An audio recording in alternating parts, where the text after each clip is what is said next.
చేసేది ఏంటంటే prayer hands కదా, ఎలా పెడతాం చేతులు ఇలా పెడతాం కదా. ఒక దేశం ఉంది పిల్ల, ఆ దేశం ఏ దేశం అని చెప్పాను నేను? ఏ పేరు చెప్పాను? జర్మనీ. ఏ ప్రాంతం అని చెప్పాను? న్యూరెంబర్గ్ లో. అక్కడ ఒక ఫ్యామిలీ ఉన్నారు. ఆ ఫ్యామిలీ మెంబర్స్ లో పిల్లలు ఎంతమంది ఉన్నారు? 18 మంది ఉన్నారు. ఆ 18 మందిలో చివరి వాళ్ళైనా 2 పిల్లలు అనమాట. అర్థమవుతుందా పిల్లలు? ఈ 2 పిల్లలు ఏంటంటే వీళ్ళకి ఒక గోల్ ఉందంట పిల్లలు. ఏం గోల్ అంటే వీళ్ళ పేర్లు ఏంటో చెప్తాను చూడండి. ఆల్బర్ట్, కొంచెం పలకడానికి కొంచెం కష్టం కదా మనకులాగా. ఏ రవి, ఏ రాజా అని అంటే చాలా సింపుల్గా ఉండే కదా. మరి ఆ దేశం అలాంటి పేర్లు ఉండేవి అనమాట కదా. నాకు కొంచెం నోటికి పలకలక నేను కూడా రాసి తెచ్చుకున్నాను. మరి అంతే కదా, మన ఆ దేశం వాళ్ళం కాదు కదా, కాబట్టి నోటికి పలకాలి కదా. ఆల్బర్ట్ ఓకేనా. వీళ్ళిద్దరు ఫ్రెండ్స్. వీళ్ళిద్దరు ఫ్రెండ్సా? అలా అని అన్నదమ్ములు ఉండరు, అన్నదమ్ముల్లా ఉండరు. అలానే ఫ్రెండ్స్ చాలా ప్రాణంగా ప్రేమించుకున్నారు. వీళ్ళిద్దరికి ఒక గోల్ ఉందని చెప్పారు పిల్లలు. ఏం గోల్ ఉంది? డ్రాయింగ్ చెయ్యాలి, ఒక ఉన్నత స్థాయికి వెళ్ళాలని వీళ్ళ గోల్ అనమాట. అయితే వీళ్ళు అనుకున్నారంటే, కానీ వీళ్ళ ఇంట్లో కుటుంబంలో ఉన్న పరిస్థితి సరిగ్గా ఉండేది కాదు. వీళ్ళ నాన్నగారు ఏ పని చేస్తారంటే బంగారం తయారు చేస్తారు తెలుసా? గోల్డ్ తయారు చేస్తారు కదా. ఆ గోల్డ్ తయారు చేసే షాప్ అనమాట. ఆ షాపే కాకుండా వీళ్ళ నాన్నగారు ఇంకేం చేసేవారంటే ఏ పని ఉంటే ఆ పని చేసేవారు. మరి అంతమంది పిల్లలు పోషించాలంటే కష్టమే కదా. ఇప్పటికే మీ డాడీ వాళ్ళు, మీ మమ్మీ కష్టపడుతున్నారు, మీ డాడీ కష్టపడుతున్నారా? ఇద్దరిద్దరుగా కష్టపడే వాళ్ళు ఎవరున్నారు? మమ్మీ డాడీ కష్టపడే వాళ్ళు ఎంతమంది ఉన్నారు? మీ 2-3 పొట్టలకే మీ మమ్మీ డాడీ ఎలా వెళ్తున్నారు పనులకి. మరి 18 మందిని పోషించాలంటే మరి వాళ్ళ డాడీ రాత్రులు పగలు కూడా పని చేయాలా పిల్లలు? కాదా? చేయాలి కదా. మరి అంకులు రోజు ఏ పని ఉంటే ఆ పని కాకుండా రాత్రి పనులు బాగా కష్టపడి, ఎందుకంటే ఆ పిల్లలకి ఫుడ్ పెట్టడానికి. అయితే వాళ్ళకి చదివించే స్తోమత అంకులకి లేదంట పిల్లలు. అంకులకి లేకపోతే కానీ వీళ్ళిద్దరి గోల్ ఏంటి? డ్రాయింగ్ చేయాలి, ఒక ఉన్నత స్థాయిలో ఉండాలని ఒక ఆలోచన అనమాట. అయితే వీళ్ళిద్దరు అనుకున్నారంట, అన్నయ్య మరి డ్రాయింగ్ మనం నేర్చుకుందామా అని అంటే, ఎలా నేర్చుకుంటాం? డాడీ దగ్గర డబ్బులు లేవు కదా, మరి ఎలా నేర్చుకుంటాం అని అంటే, అప్పుడు ఏంటంటే ఆల్బర్ట్ ఓకేనా. ఆల్బర్ట్ అనమాట. వీళ్ళిద్దరు అన్నదమ్ములు అప్పుడు అంటే ఒక పని చేద్దాం, మనం కాయిన్ వేస్తాం కదా, ఈ కాయిన్ వస్తుంది కదా, తెలుసా? డబ్బులాట మనం ఆడకూడదు కానీ గేమ్ కోసం అడిగిగో.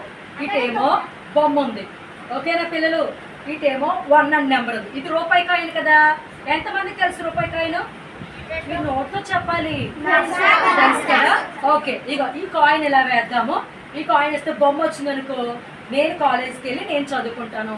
బొరుసు వచ్చిందనుకో, అయితే నేను వెళ్ళి పని చేస్తాను, ఏదైనా కూలి పని నేను చేసి నీకు డబ్బులు హెల్ప్ చేస్తాను, అప్పుడు నువ్వు వెళ్ళి చదువుకుంది అని చేస్తాను. పనులు చేసుకున్నారు అనమాట. వీళ్ళిద్దరు కలిసి ఏం చేస్తారంటే ఈ కాయిన్ ఇట్లా వేసుకొని ఇలా అనుకున్నారు అనమాట. అయ్యో కాయిన్ పడిపోయింది, మన 10 రూపాయా. ఈ కాయిన్ ఏమైందంటే ఇలా వేసుకొని ఇలా పట్టుకున్నారంటే పిల్లలు.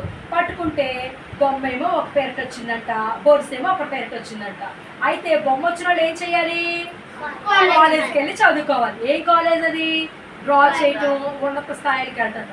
4 years అనమాట ఆ సబ్జెక్ట్ చదవడానికి. మిగతా వాళ్ళు ఏం చేయాలంటే ఏదో ఒక కూలి పని చేసుకొని డబ్బులు తీసుకొస్తే వీడికి హెల్ప్ చేస్తారనుకో, వీళ్ళ అన్నదమ్ములు ఇద్దరికి ఒకరికి హెల్ప్ చేస్తారనుకో, వీడు వెళ్ళి చదువుకోవడానికి అనమాట. ఒకటి పని చేస్తే అప్పుడు వీడు ఏం చేశారంటే, వీళ్ళలో ఒకరు ఏం చేశారంటే చదువుకోవడానికి వేరే ప్రాంతం దూర దేశాలకు వెళ్ళిపోయాడు అనమాట. వీడికి చదువుకోవడానికి డబ్బులు కావాలంటే వీడు ఏం చేయాలి? పని చేయాలి. ఆ పని ఏం చేశాడంటే, బొగ్గుగన్నం తెలుసా పిల్లలు? బొగ్గుగన్నం తెలుసా మీకు? ఎలా ఉంటాయి? చాలా వైట్గా ఉంటాయి కదా. Very good. బ్లాక్గా ఉంటాయి, పెద్ద పెద్దవి కడతారు, పెద్ద కొండల్లాగా పెద్ద బ్లాక్ ఇష్యూ కూడా చూడలేదా మూవీస్లో కూడా? మీకెందుకు తెలియకుండా ఉంటుంది, తెలుసు కదా. చూసావా? చాలా బ్లాక్ ఇష్యూ ఉంటుంది, డ్రెస్సులు పాడైపోతే బస్సుల్లా అయిపోతారు కదా. ఆ బొగ్గు గనుల్లోని పని చేయడానికి ఒక అన్నయ్య వెళ్ళాడంట. అయితే వీళ్ళు ఏం చేస్తారంటే, అన్నయ్య అక్కడికి వెళ్ళిపోయాడు కదా. వెళ్ళిన తర్వాత ఇంకొక అన్నయ్య అక్కడ కష్టపడి అక్కడ పని చేసుకుని డబ్బులు పంపిస్తే ఈ అన్నయ్యకి చదువుకు ఉపయోగపడుతున్నాడు. వీళ్ళ ఒప్పందం ఏంటి? ఇదిగో నేను కాలేజీలో సరే ఈ బొమ్మ వచ్చింది కాబట్టి ఈ బొమ్మ ప్రకారం నేను 4 years నేను చదువుకుంటాను. తర్వాత 4 years అయిపోయిన తర్వాత నా డ్రాయింగ్ అమౌంట్ పడితే వస్తుందా రాదా? అమ్ముకుంటే డబ్బులు వస్తాయి కదా, డ్రా చేసినవి. ఆ డబ్బులు తీసుకెళ్ళి నీకు పెట్టుబడి కింద పెడతాను, అప్పుడు నువ్వు చదువుకోవచ్చు, అప్పుడు నేను జాబ్ చేసినట్టు ఉంటుంది కదా అని వీళ్ళిద్దరూ ఒప్పందం అనమాట. ఈ అన్నదమ్ములది ఆల్బర్ట్ ఏం చేశారంటే వీళ్ళిద్దరూ ఒప్పందం మీద చేశారు. ఒకడేమో గనుల్లో పనిచేయడానికి వెళ్ళాడు, బొగ్గు గనుల్లోకి. ఒకడేం చేశాడు, విదేశాలకి చదువుకోవడానికి వెళ్ళాడు. 4 years అయిపోయింది, చక్కగా హ్యాపీగా అయిపోయాడు, ఉన్నత స్థాయిలోకి వచ్చాడు.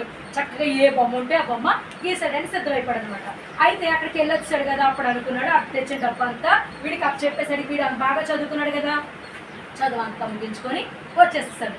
అప్పుడంటే అరే అన్నయ్య దా, ఇప్పుడు నా టైము, ఇప్పుడు నేను కష్టపడతాను, నేను ఒక డ్రాయింగ్ తీస్తే చాలా డాలర్స్లో డబ్బులు వస్తాయి, చాలా అమౌంట్ వస్తుంది, కాబట్టి ఇప్పుడు నువ్వు వెళ్ళి చదువుకో అని చేశాను. అనేసరికి వీళ్ళలో బొగ్గు గల్లో పనిచేసాడే ఈ అన్నీ అన్నాడంట.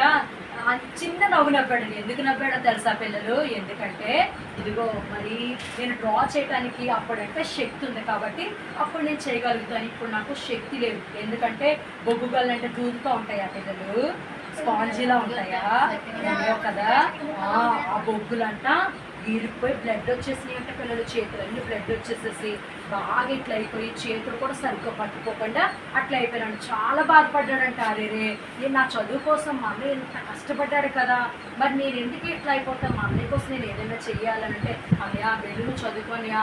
మన ఇద్దరు గోలు ఏం గోలది, డ్రాయింగ్ చేయాలి. ఒక చిత్రలేఖ కింద చేస్తారు కదా, ఒక చిత్రానికి వేస్తారే, అలా చెయ్యాలని అనుకున్నాం కదా, నాది సక్సెస్ అయ్యింది కాబట్టి మీరు కూడా సక్సెస్ అవ్వాలి, కాబట్టి నువ్వు వెళ్ళంటే నో తమ్ముడు నేను అసలు అట్లా వెళ్ళలేను. ఎందుకంటే నేను అక్కడ జాయిన్ అయిన ఒక 1 నెల రోజులకే నా చేతులన్నీ ఫుల్ వచ్చేసేసి, చేతులు బ్లడ్ వచ్చేసింది, అన్ని గీతలు అన్నీ కొట్టుకుపోయినాయి, నా చేతుల రేఖలు కూడా సరిగ్గా కనపడట్లేదు. సో కాబట్టి నేనేమి చెయ్యలేనని చెప్పాను. అనేసరికి నీ తమ్ముడు ఏం చేశాడంటే అట్లాగా అన్నయ్య చేశాడని అంటే త్యాగం చేశాడు కదా. అంత పెయిన్ వచ్చినా కానీ ఎవరి కోసం కష్టపడ్డాడు పిల్లలు, ఏం చేయాలని, వాళ్ళ తమ్ముడు ఒక మంచి చిత్రాలు గీయాలి, ఒక ఉన్నత ఒక పొజిషన్లో ఉండాలనే ఉద్దేశంతో అన్నయ్య చాలా కష్టపడ్డాడు కదా. కష్టపడి వచ్చినా సరే నేను ఇంకేం చేయాలి, 4 years అయిపోయింది, నా జీవితం అయిపోయింది అని చెప్పి చాలా ఫీల్ అయ్యాడు పిల్లలు. తర్వాత ఒక రోజు అనుకున్నాడంట, ఎలాగైనా కానీ నేను మా అన్నయ్యకి ఇంకా ఏదైనా చెయ్యాలి, మా అన్నయ్యకి అని చేస్తానని అనుకున్నాడంటే పిల్లలు. చాలా నేను ఇంకా ఏదైనా చేస్తేనే కానీ మా అన్నయ్యకి నాకు తృప్తిగా ఉండదని చేస్తాను అనుకున్నాడు. అనుకుంటే ఒక రోజు వాళ్ళ అన్నయ్య వాళ్ళిద్దరు ఆల్బర్ట్ ఉన్నారు కదా, వాళ్ళిద్దరిలో కానీ బొగ్గు గనుల్లో పనిచేశాడే. ఆ అన్నయ్య కూర్చోనంటే మోకరిస్తున్నాడంటే పిల్లలు. మీరు మోకరిస్తారు, మనం ప్రార్థన చేస్తే ఎలా చేస్తాం పిల్లలు, ఎలా చేస్తాం మీరు చూపించండి. ప్రార్థన చేస్తే ఎలా చేస్తాము కదా, మోకరించి ఇలా ప్రార్థన చేస్తాం కదా పిల్లలు. ఇలా ప్రార్థన చేసినప్పుడు అంటే చేతులు రండి అంటే ఇలా అవ్వట్లేదంటే పిల్లలు చూడాలి, ఒకసారి నా వైపు చూడాలి. చేతులు అంటే ఇట్లా అవ్వట్లేదంటే ఎలా అయిపోయినాయి, వంకరగా ఎలా అయిపోయినాయి అంట. ఎలా అయిపోయినాయి, ఎందుకంటే చేతులన్నీ గీతలు వచ్చేసినాయి కదా, చేతులన్నీ గీతలు వచ్చేసినాయి కదా. ఇలా టచ్ చేస్తుంటే మంట పుడుతుంది, చిన్నగా ఏదైతే మనకి కొంచెం బాధ అనిపించింది కదా.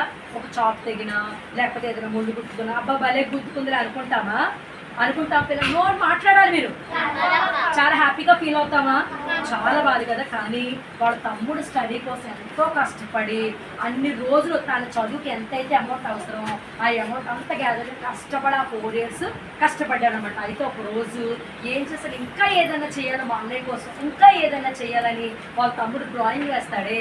ఆ తమ్ముడు అనుకుంటే నాకు అస్సలు సాటిస్ఫై లేదు, మా అన్నయ్య జీవితం అంతా ఎవరికో సమర్పించాడంటే నా కోసమే కష్టపెట్టేస్తాడు, తనకంటే అసలు సుఖం చూసుకోలేదు, కాబట్టి నేను ఏదైనా చేయాలనే ఉద్దేశంతో ఏం చేశాడంటే వీడు కూర్చున్నాడు కదా, వీడు మోకరిస్తుంటే వీడు చూశాడనమాట. అలా మోకరించడం చూసి వీడు అనుకున్నట్టు ఏదో ఒకటి నేను ఏదో ఒకటి చేయాలి, మా అన్నయ్య కొరకు నేను ఏదైనా చేయాలన్న ఉద్దేశంతో ఏం చేశాడంటే ఒక అట్టు పట్టుకొని ఒక పేపర్ పట్టుకొని ఏం చేశాడంటే ఒక డ్రా గీసాడంట. ఎవరిది, అన్నయ్య హ్యాండ్స్ ఉన్నాయే, ఆ చేతులు అంటే అన్నయ్య చూపించాడు కదా, నా చేతులు ఏది పని చేయవు, నా జస్ట్ నేను పెన్ను కూడా ఇట్లా పట్టుకోలేను, కాబట్టి నా పెన్ను పెట్టుకునే స్టామినా కూడా నాకు లేదు, నేను సపోర్ట్ చేయడం నా హ్యాండ్స్ సపోర్ట్ చేయమని చేస్తాను అనేసరికి చెప్పాడు కదా. వీళ్ళన్నీ ఇలా మోకరించుకుంటుంటే వీళ్ళ తమ్ముడు ఏం చేశాడంటే ఈ హ్యాండ్స్ని ఒక చిత్రం కింద గీసాడంటే పిల్లలు. ఎలాగా, ఇవన్నీ చదువుకొని వచ్చాడు కదా, ఇక ఈ అన్నయ్య దగ్గర బొమ్మ పట్టుకొని మా అన్నయ్య కష్టం అంతా ఎందులో ఉందో తెలుసా, ఈ హ్యాండ్స్లో ఉంది, కాబట్టి మా అన్నయ్య చేతులు కూడా సరిగ్గా పెట్టలేకపోతున్నాడు చేశానని ఇలా ఉన్న బొమ్మ ఏం చేశాడంటే ఇలా ప్రేయర్ది బొమ్మ గీశాడనమాట. ఆ బొమ్మ అంటే ఇప్పుడు మనందరూ ఎలా తెలుసుకున్నది తెలుసా, ప్రేయర్ గురించి ఇలా అనుకుంటాం. ఇప్పుడు మనం ప్రేయర్ చేస్తే ఏమంటాం, వందనాలు చెప్పినా కానీ ఏమంటాం, ప్రైజ్ లార్డ్ సార్, ప్రైజ్ లోనక్క అని అంటాం కదా, రెండు చేతులు. ఈ చేతులు అంత విలువైన స్టోరీ ఉందన్నమాట. తెలుసా పిల్లలు, 500 సంవత్సరాల నాటి కథ ఇది. నిజంగా యథార్థంగా జర్మనీ దేశంలో జరిగిన స్టోరీ ఇది. అర్థమవుతుందా పిల్లలు? చాలా శ్రద్ధగా మనం అనుకుంటాం కొన్ని ప్లేస్లోని నేను సంపాదించాను, నేను కష్టపడ్డాను అని అనుకున్నాను. కానీ వీళ్ళిద్దరూ సొంత అన్నదమ్ములు అయినా కూడా ఫ్రెండ్స్ కంటే ఎక్కువ. అలా అన్నదమ్ముల్లో ఉన్నారా? అన్నదమ్ముల్లో ఉండరు. అలానే ఫ్రెండ్స్లో ఉన్నారా? ఫ్రెండ్స్లో కూడా లేదు. ఎప్పుడు కొట్టుకోవడం తెలియదు, తిట్టుకోవడం. కానీ వీళ్ళిద్దరు గోల్ ఏంటి పిల్లలు? డ్రా చేయాలి, ఒక ఉన్నత స్థాయికి వెళ్ళాలని ఒక ఉద్దేశం. అర్థమవుతుందా పిల్లలు? అలా ఉండి ఏం చేశారు? తన జీవితం అంతా ఏం చేశాడు? తమ్ముడి కోసం కేటాయించాడు. నేను ఒక ఉన్నత స్థాయిలో ఉండడమే కాకుండా నేను ఒకటి అనుకున్నాడు, తన జీవితం అంతా మా అన్నయ్య నా కోసం అనిపించారు కాబట్టి నేను ఏదో ఒకటి చేయాలి, చరిత్రలో కొన్ని నిలిచిపోయింది, నేను ఏదైనా చేయాలని ఒక ఉద్దేశంతో ఈ ఆలోచన ఏం చేశాడంటే, ఒక రోజు వీళ్ళన్నీ ప్రార్థన చేసుకుంటుండగా ఈ తమ్ముడు ఏం చేశాడు? ఆ హ్యాండ్స్ని డ్రా చేశాడు అనమాట. అర్థమవుతున్న పిల్లలు చూడండి, చాలా చోట్ల ఎక్కడికైనా ప్రేయర్స్కి వెళ్ళినా క్యాలెండర్లోన ఇలా చేతులు ఉంటాయి. అర్థమవుతుందా? ఇప్పటి వరకు తెలీదా మీకు? మీద చూడండి, తెలుసు కదా, ప్రేయర్స్ దగ్గర చర్చ్ దగ్గర ఇట్లా డ్రాయింగ్ చేసినట్టు ఉంటుంది. ఆ చేతులు ఎవరియో తెలుసా? కాదు, వీళ్ళిద్దరిలో ఒకరి ఆల్బర్ట్ వీళ్ళిద్దరూ సహాయంతో ఉన్న హ్యాండ్స్ అనమాట. అర్థమవుతుందా పిల్లలు? వీళ్ళిద్దరు ఒక అన్న ఇదైతే ఒక అన్న ఇది, వీళ్ళిద్దరు కలిస్తేనే కదా. అంటే రెండు చేతులు నాయి కాదన్నట్టుగా లేదు. అంటే వీళ్ళిద్దరు కలిసి ఎప్పుడు అలవాటు అనేది రాలేదు, కోపం రాలేదు, కక్షలు లేవు, ప్రేమ కలిగి ఉన్నారు అన్నయ్య వాళ్ళు. ఈ స్టోరీ ద్వారా మనం ఏం నేర్చుకోవాలంటే, ఎదుటి వాళ్ళకి సహాయం చేసి అన్నయ్య అయినా, అక్క అయినా, తమ్ముడైనా, చెల్లైనా మనం ప్రేమించుకోవాలి. ఈ లోక ప్రేమల పిల్లలు కాదు, యేసే ప్రేమతో మనం ప్రేమించుకోవాలి. అలాగే అలా ప్రార్థన చేసుకునేవారు, వాక్యం వినేవారు, సండే స్కూల్కి వెళ్ళి గొప్పగా ఉన్నవారు కాబట్టి వాళ్ళకి ఆ కల్మషం లేకుండా హ్యాపీగా ఉండి ఒకరికొకరు త్యాగం చేసుకున్నారు. అవునా పిల్లలు? త్యాగం చేసుకున్నారా లేదా? మరి అన్ని సంవత్సరాలు అన్నయ్య కష్టపడ్డాడంటే తమ్ముడు చదువు కోసమే కదా. తమ్ముడు కూడా అన్నయ్య కోసం ఏదైనా చెయ్యాలనే ఉద్దేశంతోనే కదా అలా చేశాడు. మరి అలాంటి మంచి ఉద్దేశం మరి మనందరం కలిసి కలిగి ఉందాం ఆ పిల్లలు. మరి అలాంటి ఆ ప్రేయర్ హ్యాండ్స్ మనం కూడా పెట్టి మనకు కూడా చాలా ఇష్టంగా అనిపిస్తుంది కదా. ఓకేనా? నెక్స్ట్ వీక్ నేను ఆ డ్రాయింగ్ చూపిస్తాను. నేను మీ అందరితో కూడా చేపిస్తాను. ఓకేనా? ఎన్ని గంటలకు రమ్మని చెప్పి నెక్స్ట్ వీక్?